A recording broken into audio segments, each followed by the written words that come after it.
because here you've got a $22 trillion debt and a $21 trillion GDP. But if you count this inside of it, it becomes ridiculous. But let's just stay with these ratios. You have a thing called a debt to GDP ratio, which in sovereign fundamentals, I believe, is the most important ratio, in my opinion, in sovereign fundamental analysis. In other words, how much income can the country generate through GDP, because that's what they can tax.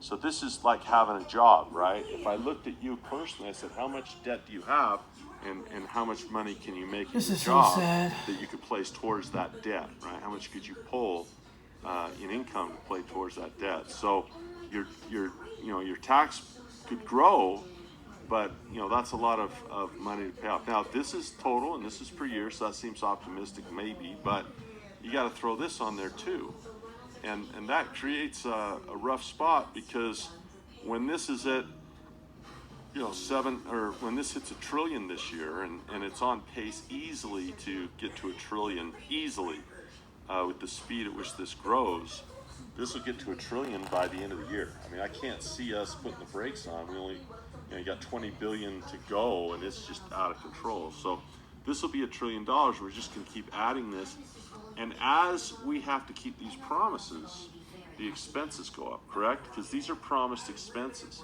So as the expenses go up, the deficit goes up, which means we have to borrow to cover this. So in essence, this $124 trillion gets transferred over to borrowed money as we have an inability to pay it year to year. See, as long as we have an inability to pay this year to year, any addition to this, right now we can't even pay what we're doing now. So this is in addition to what we're paying now. This trends over. And Kudlow, so there's really three ways to tweak it. You could increase taxes, which we have to do. You decrease spending, which we have to do, and you grow the GDP, which really isn't often our choice. Increase taxes, because, ridiculous. Lower interest rates. They can just print money or spend money to do that. Well, there's also innovation that must happen. I mean, you have to be able to sell stuff, right?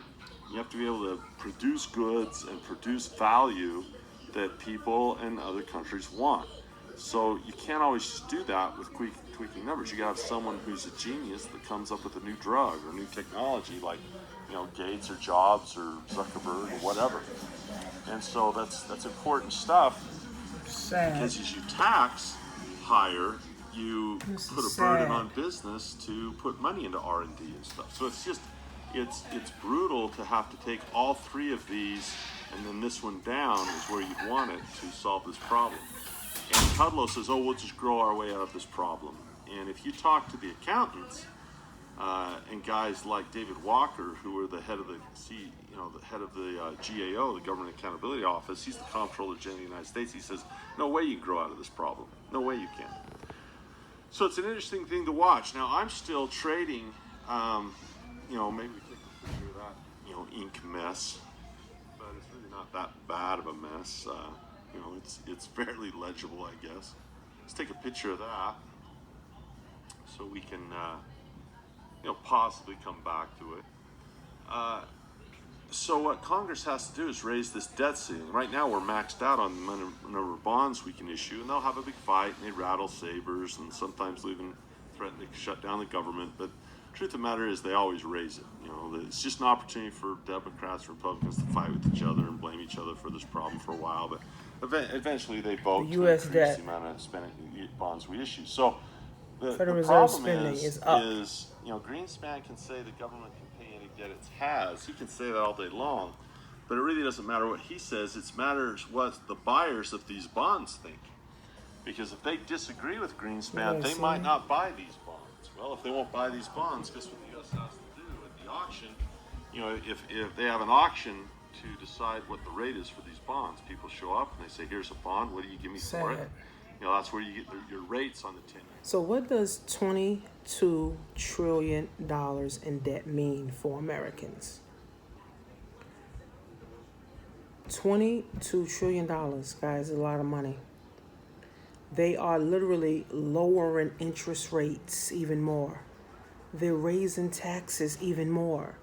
So when you lower the interest rates, guys, guess what? For the people that are borrowing money, they don't even have to pay no interest. When interest rates is zero, guys, you can borrow money and not pay any interest. That's what that means. Now, for the people that have 401ks and they're trying to live off the interest, they won't, because there's no interest. There's zero interest.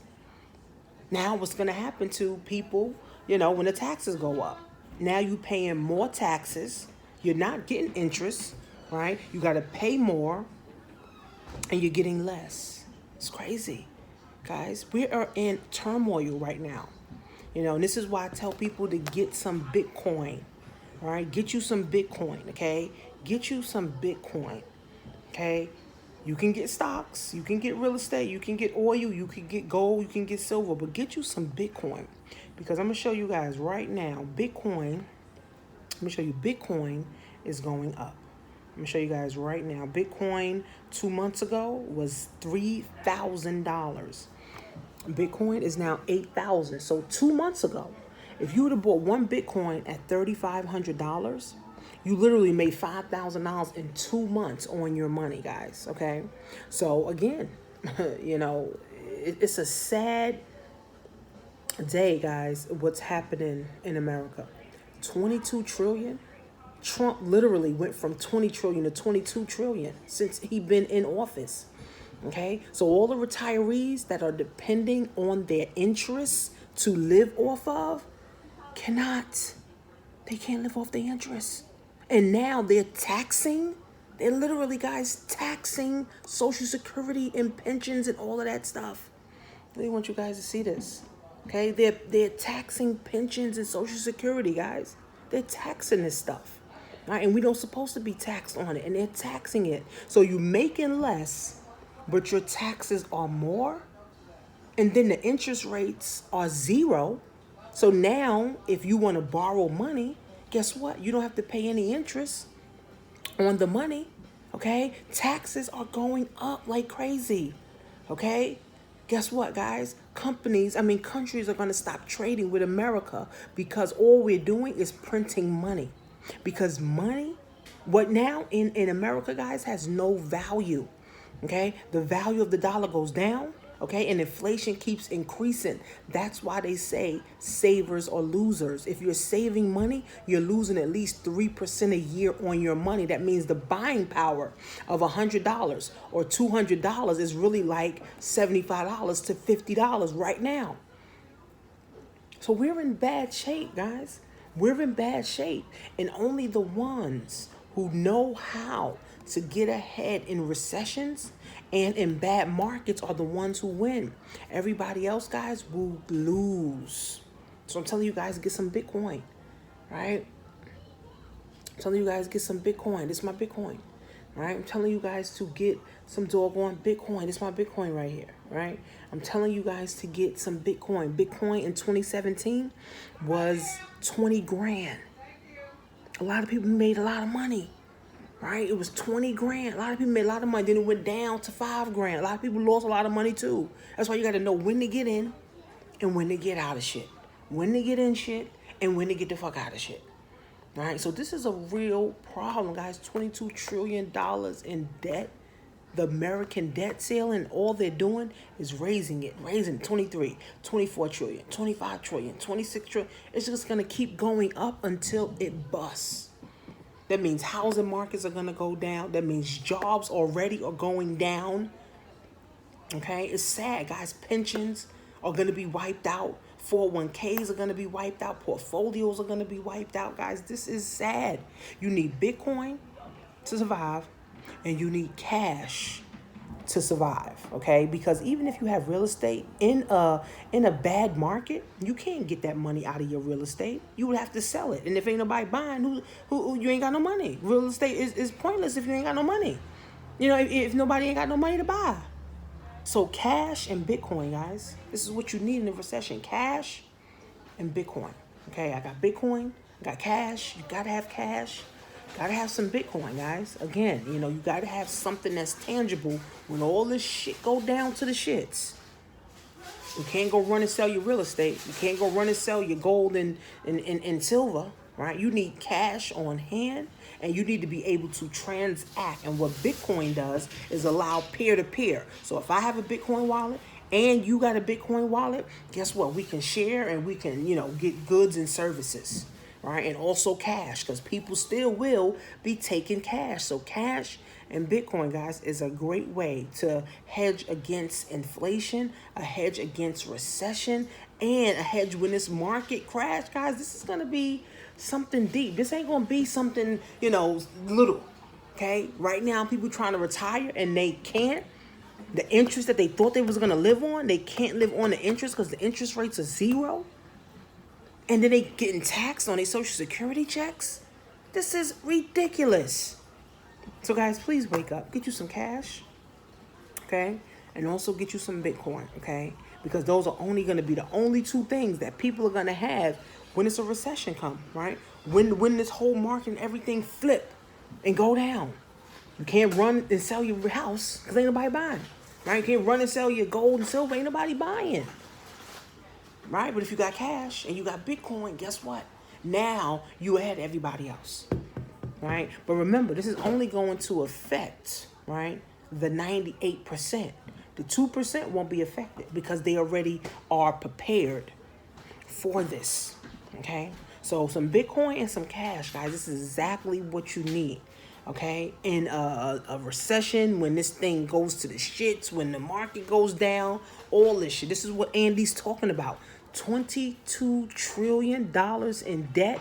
That's a lot of freaking debt. Nobody wants to trade with America. There's too much debt. All we're doing is printing money, printing our way out of debt. That's all America's doing. Imagine if you had a bill right now and you need to be paid, or you got some that need to be paid, you just print the money and send it to them. They wouldn't accept that shit. You go to jail. But Americans are doing that. America government, the Federal Reserve, they're doing it, right? Because they can, because they're the authority. And guess what? We're going to be the ones suffering. So get on this board, guys. I'm telling you, have some cash on hand, at least 10 grand at least, okay, in cash, and then some Bitcoin, at least one, right? At least one or half of one or 3/4 of one, so it's going to go up. Like I said, in 2017, Bitcoin was 20 grand. Okay, now it's 8 grand. It's going to 9 grand. It's going to go up and it's going to go down. Right? It's going to go up. It's going to go down because people are going to be taking their money off of it. And you can turn Bitcoin into cash. So don't get caught out there, guys. I'm telling you, there's something that's coming. And I'm listening to these economists. Andy Tanner, he's one of the guys that I listen to. He has the cash flow audio book. Let me look. The audio book that I'm listening to now with him is called Rich Dad Advisor, Stock Market Cash Flow. This is the one. This is where I'm getting this stuff from. The debt ceiling is up and up and up and up. Every president, guys, they cannot fix it. No president can fix the situation. It's just making it worse every single time, guys. So let's wake up, please. Please get some Bitcoin. Please get some cash, guys, because we don't know when it's going to happen. It could be a year from now. It could be 6 months from now. It could be 6 weeks from now. It could be 6 years from now. But be prepared. Whenever it happens, be prepared, right? Don't just say, oh, I didn't know this was going to happen. Oh, well, you didn't watch my video. And that means you're too busy watching too much Empire and Power instead of really understanding what the hell's going on, with this economy. So this is the book, the cash flow, the stock market cash flow by Andy Tanner. All right, so make sure, you're following this guy, because this guy, he be on point. Him and Michael Maloney, I think his name is, he be on point. He talks about buying gold and silver. My only thing is if we are in a recession, who's buying gold? If we're in a recession, who's buying silver?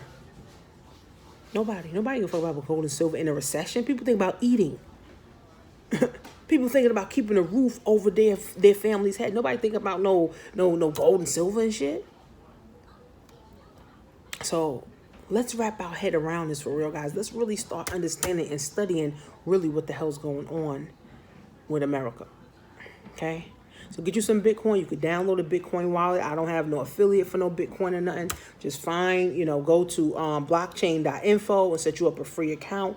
Buy you some Bitcoin. Go to Coinbase. Get you some Bitcoin. What's another one that I have?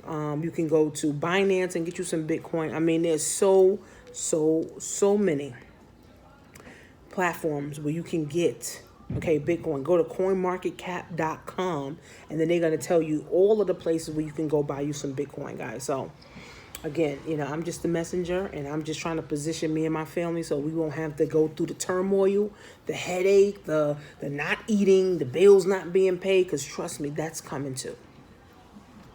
So blockchain, blockchain.info and coinmarketcap.com.